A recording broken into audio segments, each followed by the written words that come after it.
आज हम पढ़ेंगे रासायनिक अभिक्रियाओं के प्रकार। तो रासायनिक अभिक्रिया है वो 5 प्रकार की होती है। कितने प्रकार की? 5 प्रकार। सबसे पहले आती है संयोजन अभिक्रिया, फिर आती है वियोजन अभिक्रिया या अपघटन अभिक्रिया, तीसरी है विस्थापन अभिक्रिया और चौथी है द्विविस्थापन अभिक्रिया और पांचवी है ऑक्सीकरण अपचयन या फिर जिसमें दोनों हो रहे हैं ऑक्सीकरण और अपचयन, उनको कहेंगे अपन रिडॉक्स अभिक्रिया। तो एक एक करके समझते हैं अपन। पहली है संयोजन अभिक्रिया।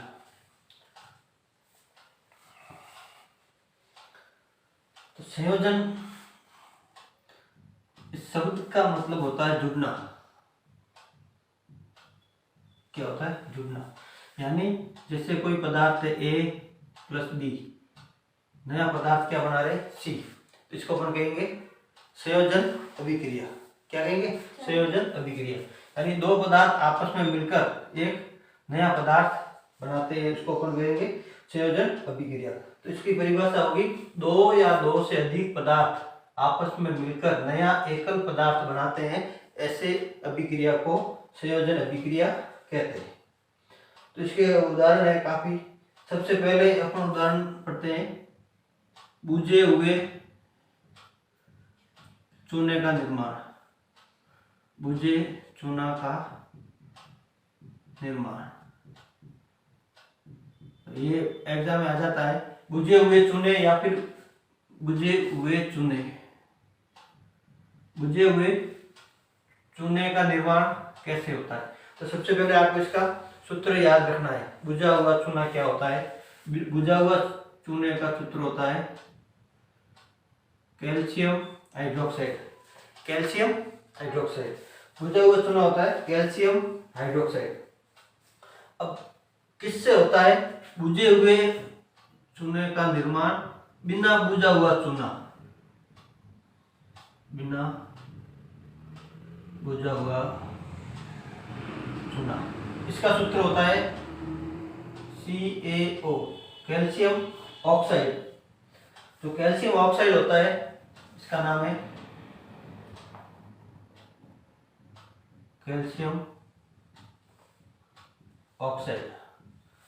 तो बिना बुझा हुआ चूना है, उससे किसका निर्माण होता है? बुझे हुए चूने का निर्माण। कैसे होता है? तो ये आपको पहले सूत्र याद रखना। बुझा हुआ और बिना बुझा हुआ, इस दोनों के बहुत ही कंफ्यूजन रहते हैं। बुझा हुआ मतलब किसी चीज को अपन बुझा देते हैं तो क्या डालते हैं ऊपर? कोई चीज जल रही है ऊपर क्या डालते हैं? जैसे कहीं आग लग रही है, उसको बुझानी है तो क्या डालते हैं? पानी। तो ये बिना बुझा हुआ है मतलब जल रहा है, तो इसके ऊपर क्या डालना है अपने को? पानी। तो सीधा है कैल्शियम ऑक्साइड के ऊपर क्या डाल दिया? H2O। पानी का सूत्र क्या होता है? H2O। तो ये बुझ गया। ये वाला है कैल्शियम ऑक्साइड, ये बिना बुझा हुआ है, लेकिन अपने क्या डाल दिया? पानी, जल, H2O डाला, तो ये क्या हो गया? बुझ गया। तो इसका कैल्शियम हाइड्रोक्साइड, ये हुआ बुझा हुआ चूना। बुझा हुआ चूना।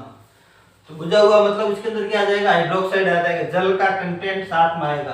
किसी चीज को बुझाते हैं तो क्या डालते हैं? जल। तो ये बिना बुझा हुआ चूना था, इसके ऊपर क्या डाल दिया? पानी, और ये बुझ गया। तो इसको कहते हैं कैल्शियम हाइड्रोक्साइड। इसका नाम है कैल्शियम हाइड्रोक्साइड।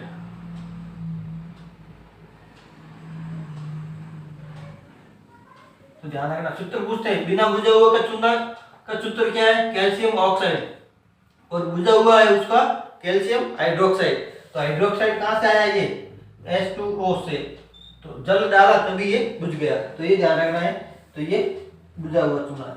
अब इस अभिक्रिया के अंदर जैसे ही चूने का ये कैल्शियम बिना बुझा हुआ चूना होता है, इसके ऊपर पानी डालेंगे। जैसे पुराने जमाने में जो सफेदी वगैरह करते थे कच्चे घरों में, तो वो ये होता चूना, बिना बुझा चूना, उसके अंदर पानी डालते थे तो वो चूने का घोल बन जाता था, कलर का काम करता था। और साथ में क्या निकलती थी? उष्मा। वो ऐसे फट फट फटता रहता था पत्थर, उष्मा निकलती थी बाहर।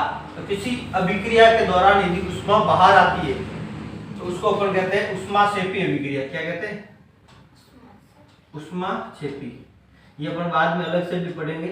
उष्माक्षेपी अभिक्रिया यानी जैसे कोई अभिक्रिया हो रही है तो उष्मा बाहर आ रही है। उष्मा का क्या बाहर आना मतलब उत्सर्जन हो रहा है। ऊर्जा का क्या हो रहा है? उत्सर्जन हो रहा है। उष्मा कहो या ऊर्जा कहो एक ही बात है। तो इसको अपन कहते हैं उष्माक्षेपी अभिक्रिया। अब इसका उपयोग जो ये बना हुआ है बुझा हुआ चूना, इसका उपयोग होता है सफेदी करने में। अभी तो जैसे ऑयल पेंट कलर प्लास्टिक पर डाले, पुराने जमाने में क्या लगाते थे? ये चूना, कच्ची दीवार के ऊपर सफेदी करते थे चूने से। तो ये प्रश्न कई बार आ जाता है कि जैसे कच्चे घरों में चूने से सफेदी की है तो उसके अंदर जो चमक आती है, इस सफेदी के अंदर जो चमक आती है वो किस कारण आती है? प्रश्न आता है। दीवारों के ऊपर चूना की लिपाई करने के बाद में चमक क्यों आती है? क्यों आती है चमक? तो वैसे तो देखे जाए कैल्शियम हाइड्रोक्साइड लगाया आपने तो इसके कारण आनी चाहिए, लेकिन ऐसा नहीं है। ये क्या करेगा? कैल्शियम हाइड्रोक्साइड, ये देखो कैल्शियम हाइड्रोक्साइड, ये क्या करेगा? वायुमंडल के अंदर कौन सी गैस, CO2 गैस है, उसके साथ में मिलेगा। चूना सूखेगा धीरे धीरे तो कैल्शियम हाइड्रोक्साइड है वो कार्बन डाइऑक्साइड के साथ में मिलेगा और मिलने के बाद कैल्शियम कार्बोनेट CaCO3, इसका नाम है कैल्शियम कार्बोनेट। Calcium carbonate. तो इस कैल्शियम कार्बोनेट की एक पतली सी परत बन जाती है। अब जैसे ही इसमें ये CO2 है इसके अंदर घुस गया, एक ऑक्सीजन पहले था, ठीक है, यहाँ पे 2 ऑक्सीजन है 2 हाइड्रोजन है, तो एक ऑक्सीजन ये 2 ये कितने हो गए? CaCO3। पीछे बचे 2 हाइड्रोजन का और एक ऑक्सीजन का, तो ये 2 हाइड्रोजन और ये जल, और जो जल है वो उड़ गया भाप बनकर, वाष्प बनकर, वाष्पन हो गया या फिर भाप। धूप के अंदर जब चूना सूखेगा तो पानी तो उड़ गया हवा में और पीछे क्या बचेगा? कैल्शियम कार्बोनेट की जो अपने चूना सफेदी की थी उसके ऊपर चमक आ जाती है। तो जो सफेदी की जो चमक है वो किसके कारण होती है? इस कैल्शियम कार्बोनेट के कारण। और आपने देखा होगा ताजमहल, सुना है? ताजमहल, ताजमहल किसका बना है? संगमरमर पत्थर का बना है। और संगमरमर का जो सूत्र रहता है वो भी क्या है? कैल्शियम कार्बोनेट है, ये वाला। इसको चूना पत्थर भी कहते हैं। इसको क्या कहते हैं? चूना पत्थर। तो ये ध्यान रखना, कई बार पूछ लेते हैं। अगला उदाहरण है, इसमें अपन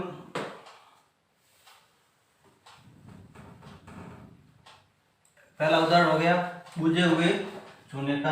ये बहुत इंपॉर्टेंट है, इसमें ABCD वाला क्वेश्चन भी आ जाता है। ए में क्या बनता है, बी में क्या बनता है, ऐसा।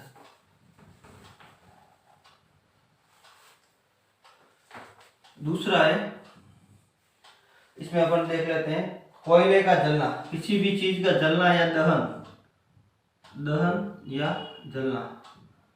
किसको जला रहे हैं अपन? कोयला। कोयला किसका सोर्स होता है? कार्बन। कोयले के प्रकार पढ़े होंगे पहले, बिटुमिनी, तो ये कोयला है, कार्बन का एक रूप है। तो ये कोयले को जलाते हैं, कार्बन प्लस जलाएंगे किसकी उपस्थिति में? ऑक्सीजन। क्या बन गई? Carbon dioxide. CO2, 2 ऑक्सीजन है तो डाई ऑक्साइड, कार्बन डाइऑक्साइड। तो जैसे ही वायुमंडल के अंदर भरपूर ऑक्सीजन होती है, क्या होती है? भरपूर मात्रा में ऑक्सीजन गैस होती है, तो क्या बनता है? Carbon dioxide. लेकिन कई बार क्या होते हैं, बंद कमरे में जो चीज बंद है, या फिर बंद गाड़ी है, बंद ट्रक है कोई भी, उसके अंदर ऑक्सीजन क्या रहेगी, कमी रहेगी। जैसे कोई ये रूम है, इस रूम के अंदर जितनी ऑक्सीजन है वो पहले से फिक्स है, इसके खिड़की दरवाजे सारे क्या है, बंद कर रखे हैं। तो इसके अंदर यदि कोई कोयला जला रहा है, क्या जला रहा है, कोयला जला के हाथ सेक रहा है गर्मी सर्दियों के अंदर, तो सर्दियों के अंदर बंद ट्रक है, बंद कमरा है, उसके अंदर यदि कोयला जलाया जाता है तो ऑक्सीजन की क्या हो जाती है, कमी। ऑक्सीजन की क्या हो गई, और जब जब ऑक्सीजन की कमी होती है, जैसे यहाँ अभिक्रिया की वजह कार्बन जल रहा है, ऑक्सीजन फुल है तो फुल आ जाएगी। यहाँ पे यदि ऑक्सीजन में कमी हो गई तो इसका जो उत्पाद बन रहा है इसके अंदर भी ऑक्सीजन की क्या हो जाएगी, कमी। तो देखते हैं, तो ऑक्सीजन की कमी से क्या होता है, अपन कोयले को जला रहे हैं, भरपूर मात्रा में ऑक्सीजन है तो क्या बन जाएगा, CO2। यदि कमी है यानी आंशिक, यानी बहुत कम है, तो कार्बन प्लस ऑक्सीजन CO, पहले भी मैंने बताया उदाहरण, कार्बन मोनोऑक्साइड किसका निर्माण होता है, कार्बन मोनोऑक्साइड का निर्माण होता है, कार्बन मोनोऑक्साइड का निर्माण होगा। और ये क्या है, जहरीली गैस है, जहरीली टॉक्सिक का दो विषैली गैस है। कैसी है, विषैली गैस है। तो बंद कमरे के अंदर उसने कोयला जला रहा है तो क्या निर्माण हो रहा है, कार्बन मोनोऑक्साइड का। अब इस कार्बन मोनोऑक्साइड उसके सांस में जाएगी, सांस से किस में जाएगी, रक्त में, ब्लड में, और रक्त के अंदर जो ऑक्सीजन का ट्रांसपोर्टर होता है, ऑक्सीजन शरीर से विभिन्न भागों तक लाना ले जाना हृदय के द्वारा, वो किस में होता है, हीमोग्लोबिन वर्णक से होता है। इस हीमोग्लोबिन के साथ में क्या ये जुड़ जाएगी, कार्बन मोनोऑक्साइड। तो ये जुड़ गई तो फिर ऑक्सीजन है वो नहीं ले जाएगी शरीर में, तो दम घुटने के कारण, दम घुटने के कारण मौत हो जाती है। इसकी मौत हो जाती है जो बंद कमरे के अंदर कोयला वगैरह जलाता है। तो इसमें जो कार्बन मोनोऑक्साइड है वो हीमोग्लोबिन के साथ में बंध जाती है, परमानेंट बन जाती है। तो जैसे ये हीमोग्लोबिन है, इसका काम होता है ऑक्सीजन को लेके जाना। जैसे Hb प्लस ऑक्सीजन HbO2 बन जाता है, तो ये जहां जरूरत है वहां ऑक्सीजन को उतार दिया और हीमोग्लोबिन क्या आ गया, वापस आ गया। लेकिन अब इसके जगह पर मोनोऑक्साइड बैठ गया, कार्बन मोनोऑक्साइड, तो ऑक्सीजन को जगह नहीं मिलेगी।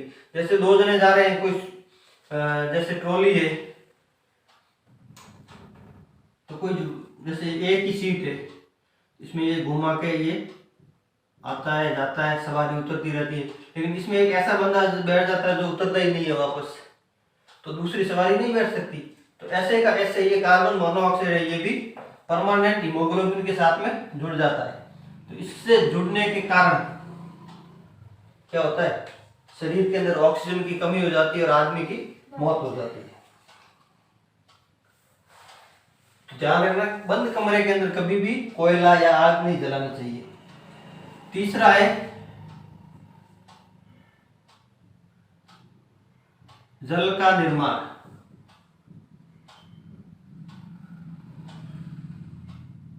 जल का निर्माण हाइड्रोजन प्लस ऑक्सीजन मिलेगी और H2O बनेगा। अब इसको संतुलित करना आप सीख रखे हैं। यहाँ पे 2 हाइड्रोजन है, यहाँ पे 2 हाइड्रोजन बरोबर है, यहाँ 2 ऑक्सीजन है, तो यहाँ पे भी कितने कर दिए, 2 बाहर से कर दिए, तो 2 ऑक्सीजन, इधर भी 2 ऑक्सीजन, संतुलित है। 2 और 2 ये 4 है, इधर भी अपन 2 से। तो जल का निर्माण है, ये भी एक प्रकार से संयोजन अभिक्रिया, 2 जुड़ रहे हैं और एक नया पदार्थ बन रहा है। तो इसकी परिभाषा ध्यान रखना, संयोजन अभिक्रिया की A प्लस B मिलकर क्या बनाते हैं, C। तो 2 या 2 से अधिक पदार्थ आपस में जुड़कर किसी नए एकल पदार्थ का निर्माण करते हैं, उसको क्या कहेंगे, संयोजन अभिक्रिया। उदाहरण आपको पूछ लेता कोई भी एक उदाहरण, तो ये मैंने 3-4 उदाहरण आपको दिखा दिए। दूसरा प्रकार आता है इसका जस्ट उल्टा, इसमें हो रहा है जुड़ना और उसमें क्या हो जाएगा, टूटना, वियोजन, वियोजन अभिक्रिया। या फिर इसको अपन कहते हैं अपघटन या विघटन, और तीनों का अर्थ होता है टूटना, टूटना। यहां क्या हो रहे थे, जुड़ रहे थे, तो इसमें टूट रहे, तो इसका जस्ट उल्टा हो जाएगा। जैसे सी है वो टूट कर क्या बनाता है, ए प्लस बी। तो किसी चीज को तोड़ने के लिए बाहर से कुछ न कुछ ऊर्जा देनी पड़ती है। जैसे कोई ये पेन है, इसको तोड़ना है तो यहाँ से अपन को ताकत लगानी पड़ेगी। तो ठीक इसी प्रकार से जो तोड़ने का लिए अपन को क्या देनी पड़ सकती है, उष्मा। कोई चीज को तोड़ना है, या तो गर्म करके तोड़ो उष्मा देकर, या सूर्य के प्रकाश से तोड़ सकते हैं, या फिर विद्युत के द्वारा, विद्युत धारा। तो उष्मा के द्वारा अपन तोड़ने के 2-3 उदाहरण पढ़ेंगे, सूर्य के प्रकाश के द्वारा भी तो पढ़ेंगे और विद्युत धारा के पढ़ेंगे। तो सबसे पहले पढ़ते हैं अपन उष्मा के द्वारा। हम इन तीनों के अंदर ये विशेष बात ये है कि जैसे ये बाकी में तो आपने देखा था उष्मा निकल रही थी, तो उष्मा से पी। अब यहाँ पे क्या है, उष्मा दे रहे हैं बाहर से, जैसे यहाँ पे अपन उष्मा देंगे, सी को उष्मा दी तब जाके ये टूटा, तो उष्मा का अवशोषण हो रहा है। तो ऐसी अभिक्रिया को कहते हैं उष्मा शोषी अभिक्रिया,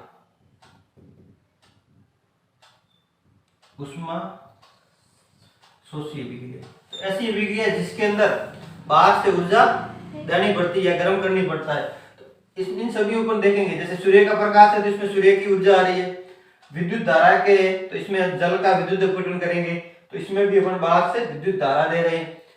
तो एक एक करके उदाहरण अपन देखते हैं। सबसे पहले देखते हैं फेरस सल्फेट का विलयन।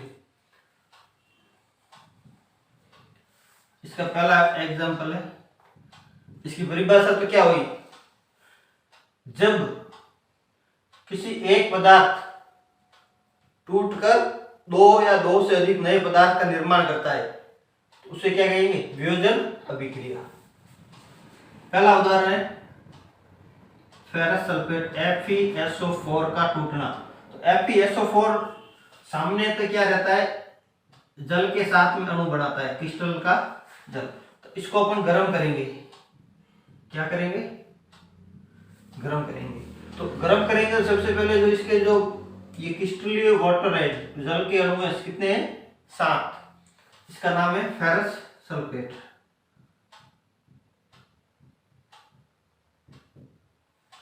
तो ये जो फेरस सल्फेट है वो सफेद रंग का होता है। इसको गर्म करेंगे तो ये FeSO4 और जल है वो उड़ गया, ये हरे रंग का हो गया। कैसा हो गया, हरा रंग। अब इसके आगे अभिक्रिया होती है, इसको और गर्म किया आपने, FeSO4 को और क्या किया, हम गर्म कर रहे हैं। तो ये जो त्रिभुज का जो निशान है, ट्राइंगल है, इसका मतलब क्या होता है, गर्म करना या उष्मा देना। तो अपन इसको अपन गर्म करेंगे तो इसमें जो SO4 है तो यहां से जो गैस है वो निकल जाएगी। एक तो SO2 निकलेगी, एक निकलेगी SO3, एक निकलेगी SO2, एक निकलेगी SO3। 2 मतलब कार्बन डाइऑक्साइड पड़ा था, O2 दो को क्या कहते हैं, डाई। तो ये कार्बन डाइऑक्साइड, इसका नाम S है सल्फर, सल्फर डाइऑक्साइड, और यहाँ पे 3 ऑक्सीजन है तो ये हो जाएगी सल्फर ट्राइऑक्साइड। तो इसका नाम है सल्फर डाइऑक्साइड, और ये हो जाएगा सल्फर ट्राइऑक्साइड।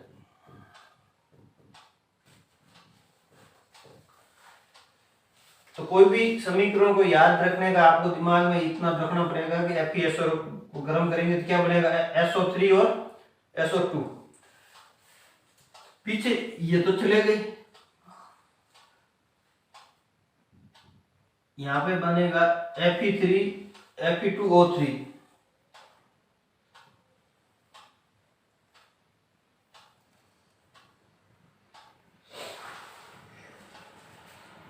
Fe2O3। तो यहाँ आपको इसको संतुलित करें, इसका दो अणु ले लेते हैं संतुलित करने के लिए। इसका नाम है फेरिक ऑक्साइड, ये नाम याद रखना, सूत्र पूछ लेता है। फेरिक ऑक्साइड के सूत्र में क्या आता है, Fe2O3।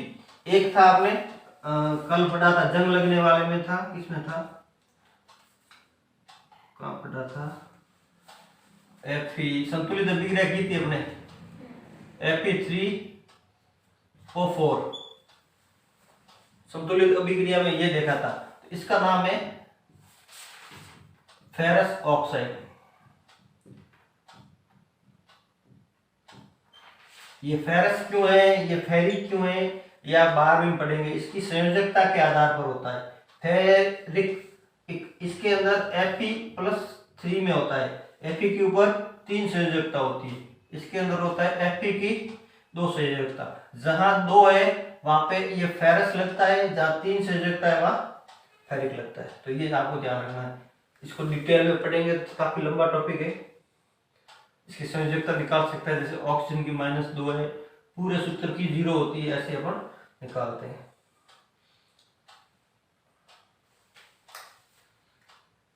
इसके बाद में दूसरा उदाहरण देख लो आप,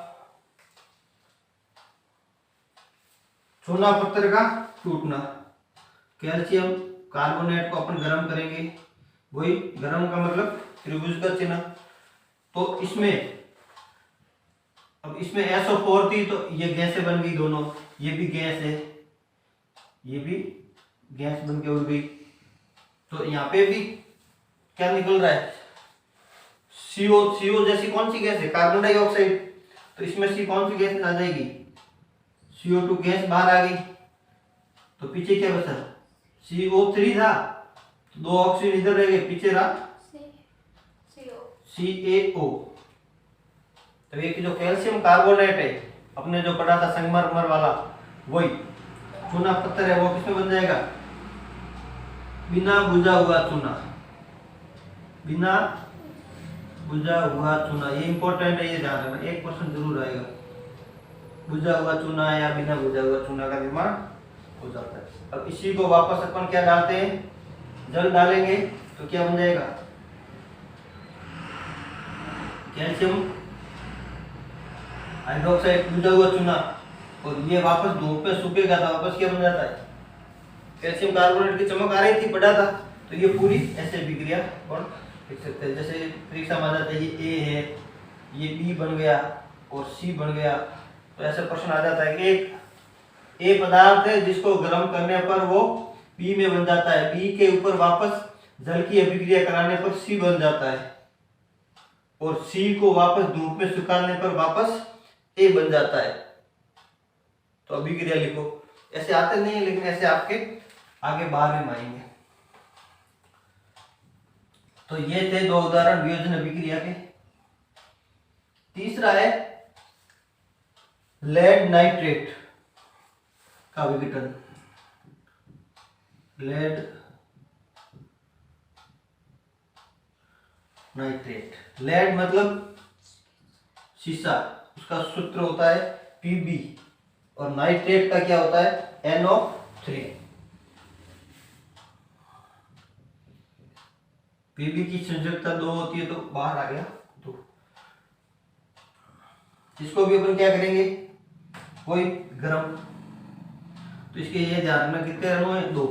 तो इसमें भी 2 लेड ऑक्साइड के अणु बनेंगे, NO2 गैस बनेगी, और कौन सी गैस बनेगी, ऑक्सीजन गैस बनेगी। इसको संतुलित करेंगे तो यहाँ पे 2 नाइट्रोजन, 4 नाइट्रोजन है, तो ये होगी 4, 3 दूनी 6,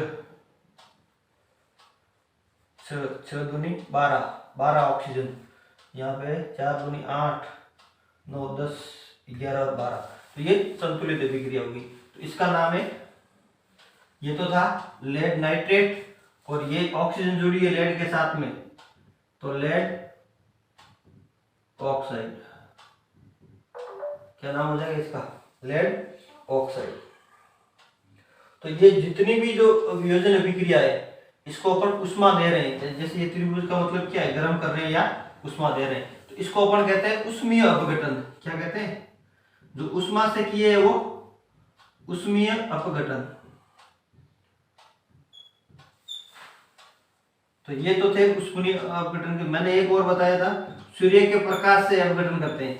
अब अगला उदाहरण करते हैं सूर्य के प्रकाश वाला।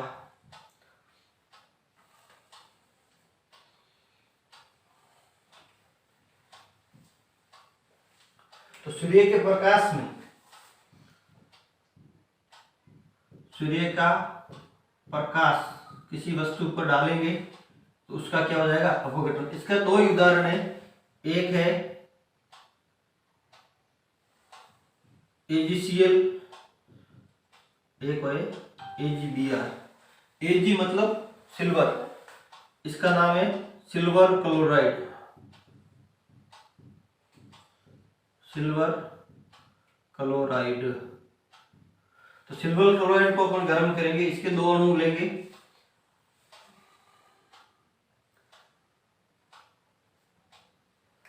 दिख रहा है नहीं दिख रहा है, इधर लिखा,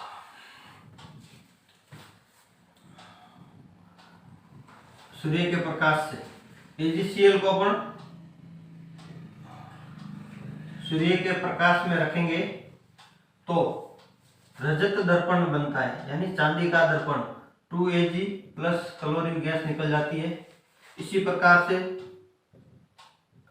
सिल्वर ब्रोमाइड का अपन करेंगे सूर्य के प्रकाश में, तो वही 2 सिल्वर के अणु प्लस ब्रोमीन गैस निकल जाती है। तो इनका प्रयोग होता है फोटोग्राफी में। अभी तो फोटोग्राफी के डिजिटल आ गई, पहले क्या आती थी, रील के द्वारा। फोटो की क्या आती थी, रील, कैमरे की रील को धोते थे अंधेरे के अंदर, तो उस रील के अंदर ये सिल्वर ब्रोमाइड और सिल्वर क्लोराइड वगैरह का प्रयोग होता था। तो इनका ये ध्यान रखना। तो ये पहले किस समय ब्लैक एंड व्हाइट या फिर कलर्ड फोटोग्राफी के अंदर इनका प्रयोग किया जाता था। तो ये तो थी संयोजन अभिक्रिया, ये थी वियोजन अभिक्रिया।